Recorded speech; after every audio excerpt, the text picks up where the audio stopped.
আসসালামু আলাইকুম সুপ্রিয় শিক্ষার্থীরা, আজকে আমরা এসএসসি 2026 সালে ক্যান্টনমেন্ট কলেজ যশোরের টেস্ট পরীক্ষা প্রশ্ন 4 নাম্বার তৃতীয় অধ্যায় থেকে যে প্রশ্ন আসছে সেটা সলভ করার চেষ্টা করবো। তো 3 নাম্বারের প্রশ্ন আসছে, যেটা 3 নাম্বারে এই প্রশ্নটা আসছে। তো আমরা দেখি এই প্রশ্নটা কেমন ছিল। এই যে আমাদের প্রশ্ন আছে ক্যান্টনমেন্ট কলেজ যশোরের প্রশ্ন। এই কলেজ থেকে আমি ইন্টারপ্রিট করেছি। এই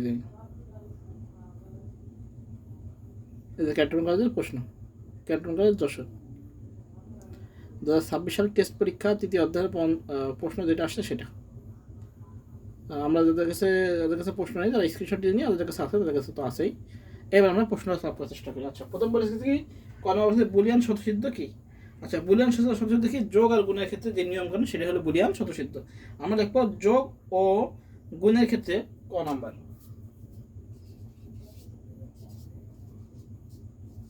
যোগ ও গুণের ক্ষেত্রে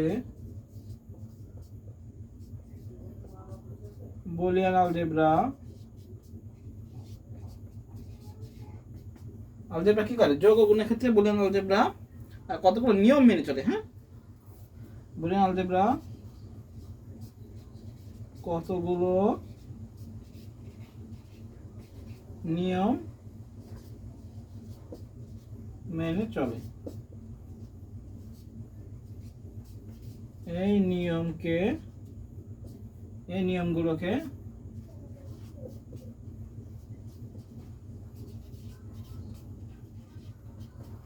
বুলিয়ান কি বলে?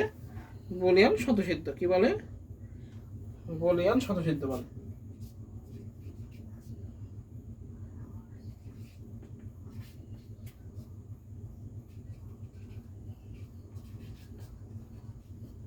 কি বলেছে? যোগ ও গুণের ক্ষেত্রে বুলিয়ান আলজেব্রা কতগুলো নিয়ম মেনে চলে। এই নিয়মগুলোকে কি বলা হয়? বুলিয়ান স্বতঃসিদ্ধ বলে। তাহলে আমাদের ক নাম্বার গেল। আচ্ছা, খ নাম্বার বলেছে খ নাম্বার বলেছে যে x প্লাস ওয়াই সমান সমান x plus y bar D মর্গানের যে সূত্র খ নাম্বারে x প্লাস ওয়াই বার সমান সমান x বার ওয়াই বার, এটাকে সত্য সারণীর সাহায্যে ব্যাখ্যা করা। আচ্ছা, তাহলে সত্য সারণী আমরা করি, সহজ একদম। খ নাম্বার করতেছি আমরা 1 2 3 4। আচ্ছা, x নি y, x y নিলাম। এবার দুটো চলক, এটা এখানে কয়টা চলক আছে? দুটো চলক। দুটো চলকের ক্ষেত্রে নিয়ম কি? নিয়ম আমাদের দুইটা 0 দুইটা 1, 0 1 0 1। আচ্ছা, এবার x বার y বার করবো। আচ্ছা, করি x বার y বার, তাহলে x এর উল্টো y এর উল্টো, তাহলে x বার করি 1 1 0 0 1 0 1 0। আচ্ছা, আছে কি? এবার x প্লাস ওয়াই বার, এটাকে আমরা আগে x প্লাস ওয়াই করি। x plus y, x plus y মানে কি? যোগ। ওটা একটা খুলে বাকি সব এক। তাহলে 0 0 কি 0, 0 1 কি 1, 1 0 কি 1, 1 1 কি 1। এবার আমরা করবো x প্লাস ওয়াই বার, করে নিই x প্লাস ওয়াই। জায়গা যেহেতু শর্ট সেহেতু আমরা একটু শর্টে লিখি x প্লাস ওয়াই বার। তাহলে x প্লাস ওয়াই বার কি হবে?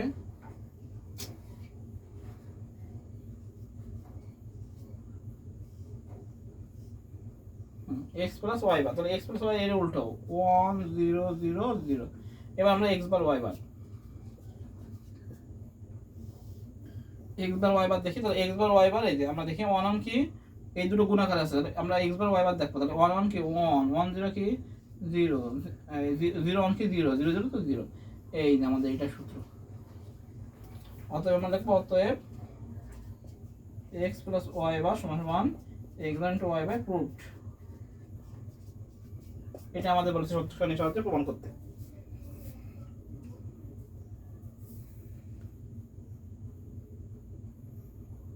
খ নাম্বার শেষ। খ নাম্বার বলছে x প্লাস ওয়াই বার সমান সমান x বার ইনটু ওয়াই বার, এটাকে প্রমাণ করে দেখাতি। তো আমরা প্রথমে x y নিলাম, তারপর x বার ওয়াই বার করলাম, তারপর x প্লাস ওয়াই করলাম, তারপর x প্লাস ওয়াই বার করলাম, তারপর x বার ওয়াই বার, এইটাই শেষ। আর এটা আমাদের মিলেছে, দেখে 0 0 1 1 0 1 1, ঠিক আছে। হ্যাঁ, এটা আমাদের মেলবে। আচ্ছা, এবার বলছে উদ্দীপক y এর সরলীকৃত মান বের করো। আচ্ছা, y এর সরলীকৃত মান বের করো। উদ্দীপকে কি বলছে ওয়াই সরলরেখিত মান বের করতে, তাহলে আমাদের এটা মান বের করতে হবে। তো আমরা এটা মুছে দিই। এটা আমাদের ছিল হলো কয় নাম্বার, এটা আমাদের 4 নাম্বার প্রশ্ন, এটা আমাদের 3 নাম্বার প্রশ্ন ছিল ক্যান্টনমেন্ট কলেজের টেস্ট পেপারে 3 নাম্বার, এই টেস্ট পরীক্ষার 3 নাম্বার প্রশ্ন ছিল। তো এবার আমরা বলেছে ওয়াই সরলরেখিত মান বের করা। আচ্ছা ওয়াই সরলরেখিত মানটা আমরা বের করি।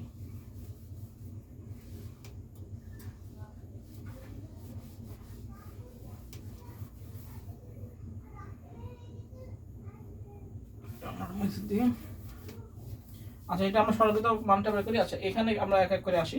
আচ্ছা এখানে কি আসে, এটা আসে হলো আমাদের এটা আসে আমাদের হলো গুণ আকার আছে এ বি বার।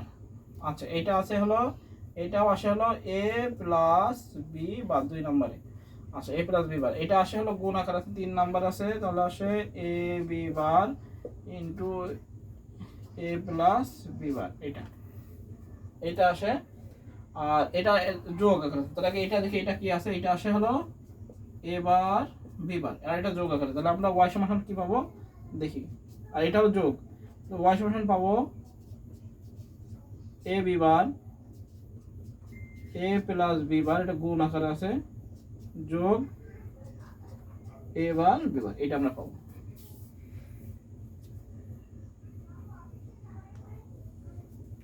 আমরা ধাপে ধাপে আসলাম। প্রথমে এই যে এটা হলো ন্যান্ড গেট, এজন্য আমরা এ বি বার পেলাম। এটা হলো নর গেট, এ প্লাস বি বার পেলাম। এটা হলো অ্যান্ড গেট, এই দুটো গুণ আকারে আছে। আর এটা ওয়ার গেট, যোগ আকারে আছে। তাহলে এটা থেকে আবার নিচ থেকে আসছে, তাহলে এটা হলো এ বার বি বার গুণ আকারে আছে, অ্যান্ড গেট, আর এটা যোগ আছে, এজন্য যোগ হলো। এইটা আমরা পেলাম। এবার এটাকে কি বলেছে, আমাদের সরল করতে বলেছে। তো আমরা মোটামুটি সরল করে দিই, যেগুলো ডি মর্গানের সূত্র সেগুলো আমরা ডি মর্গানের সূত্রে ফেলাই দিই। এটা ডি মর্গান, এটা ডি মর্গান। আচ্ছা এটা আমরা কি পাই, এটা পাই আমরা এ বার প্লাস বি বার। এটা কি পাই হলো এবার বিবার, সূত্র পাই প্লাস এবার বিবার। আচ্ছা এবার এটার সাথে এটা গুণ করে, এটার সাথে এটা গুণ করে দিই, তাহলে আমাদের কি পাই, আমরা পাই এবার বিবার। এটা আমরা পাই এবার বিবার প্লাস এবার বিবার। আচ্ছা এটাকে আমরা পাই হলো দুইটাই মানে কি একটা এ বিবার, আর দুইটা বি মানে কি একটা বিবার, এবার বিবার প্লাস এবার বিবার, তিনটাই এক, এবার বিবার এবার বিবার এবার বিবার, আর তিনটা এবার বিবার আমরা কি এটাকে লিখতে পারি শুধু এবার বিবার, এইটাই আনসার। একদম সহজ একটা অঙ্ক শেষ। তো আমরা লিখবো অতএব ওয়াই এর সরলকৃত মান এবার বিবার, শেষ।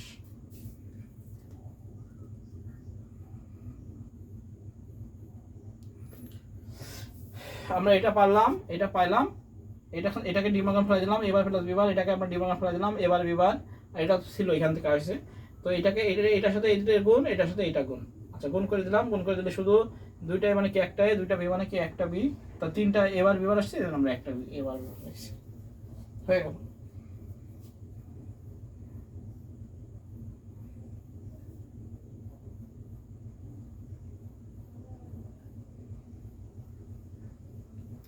আচ্ছা এবার বলছে উদ্দীপকের 1 নং গেটের সাহায্যে মৌলিক গেটগুলো বাস্তবায়ন করা সম্ভব। 1 নং গেট, 1 নং গেট হলো ন্যান্ড গেট, অর্থাৎ ন্যান্ড গেটের সাহায্যে মৌলিক গেট বাস্তবায়ন। এটা আমরা করেছি কয় নাম্বার, এটা করেছি গ শেষ।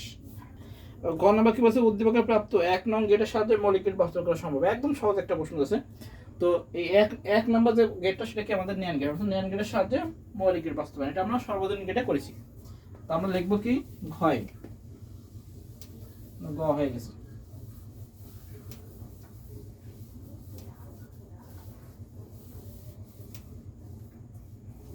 আচ্ছা এবার ঘ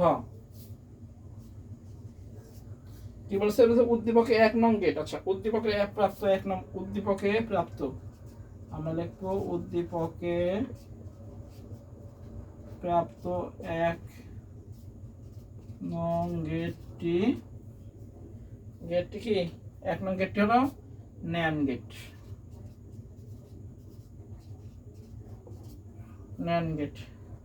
এর সাথে মৌলিক গেট বাস্তবায়ন সম্ভব। হ্যাঁ ন্যান্ড গেট লিখবো, এটি সার্বজনীন গেট,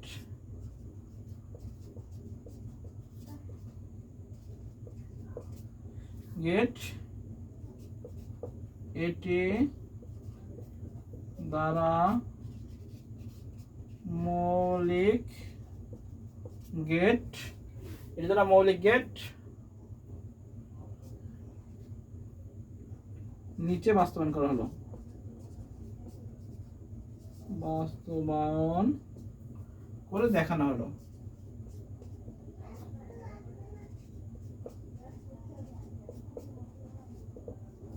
উদ্দীপকে প্রাপ্ত যে 1 নম্বর গেটটি ছিল সেটা ন্যান্ড গেট, এটি সর্বজনীন গেট, এটি দ্বারা মৌলিক গেট নিচে বাস্তবায়ন করা হলো। আচ্ছা আমরা দেখি ন্যান্ড গেটটা কিভাবে মৌলিক গেট বাস্তবায়ন করা যায়। এটা আমি অনেকবার করে দিছি, একদম সহজ। আচ্ছা এটা আমাদের দুইবার ইনপুট দেওয়া, তাহলে এক্স ইকুয়ালটার মধ্যে কি আসে, এ ইনটু এ বার। আমরা জানি এ ইনটু এ বার মানে কি, শুধু এ বার। তাহলে এ বারটা কি গেট হলো, এ বার হলো কি গেট, মতো নট গেট। 1 নম্বর গেল। আচ্ছা দ্বিতীয়টা আসি,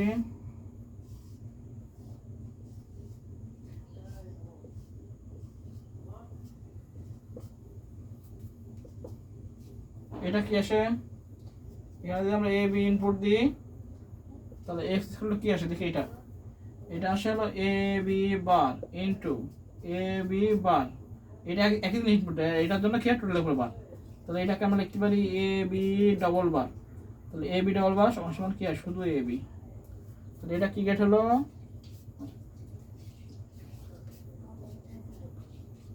এ B X equal to A B, কি গেট, অ্যান্ড গেট।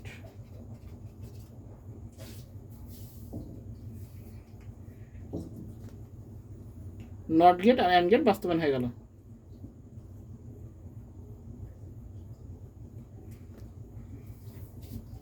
বুঝলাম। এবার লাস্ট একটা গেট আছে, সেটা হলো ওয়ার গেট, সেটা আমরা করে দেবো, দেখি।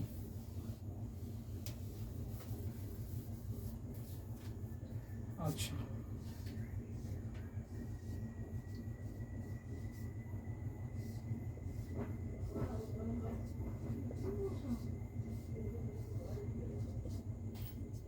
এ ইনপুট দিলাম বি, তাহলে এখানে এক্স ইকুয়াল টু কি আসে, এটা মানে চিত্রের সমান।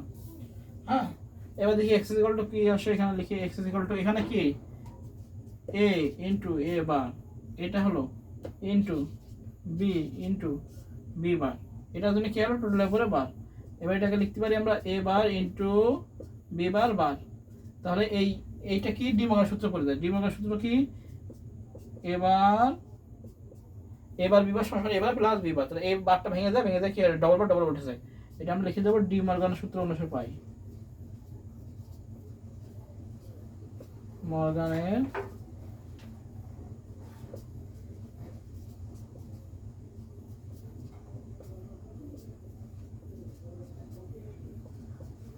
শুধু দুইবার উঠে এ প্লাস বি। এটা আমাদের কি গেট হলো, ওয়ার গেট হয়ে গেল। A B x equal to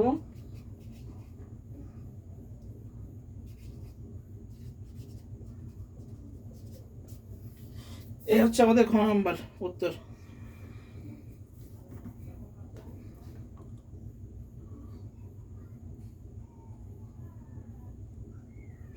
এই হচ্ছে আমাদের উদ্দীপকে প্রাপ্ত 1 নম্বর গেটের সাহায্যে মৌলিক গেট বাস্তবায়ন করা সম্ভব। আচ্ছা আমরা উদ্দীপকে প্রাপ্ত 1 নম্বর গেটটি ন্যান্ড গেট, এটি সর্বজনীন গেট এবং এটি দ্বারা মৌলিক গেটগুলো নিচে বাস্তবায়ন করে দেখানো হলো। আমরা প্রথমে অ্যান্ড গেট দেখেছি, প্রথমে নট গেট দেখেছি, তারপর অ্যান্ড গেট দেখেছি, অর গেট দেখেছি, এটা অনেকবার করা হয়েছে। তো এই হলো আমাদের এইচএসসি নির্বাচনী পরীক্ষা, কেন্দ্র কলেজ যশোরের আমি পড়েছি এই কলেজে। এটা হলো নির্বাচনী কোশ্চেন, হ্যাঁ 3 নম্বর প্রশ্ন ছিল। তো আমাদের সলভ হয়ে গেল। সব ভালো থেকে সুস্থ থাকি, সবাইকে আসসালামু আলাইকুম।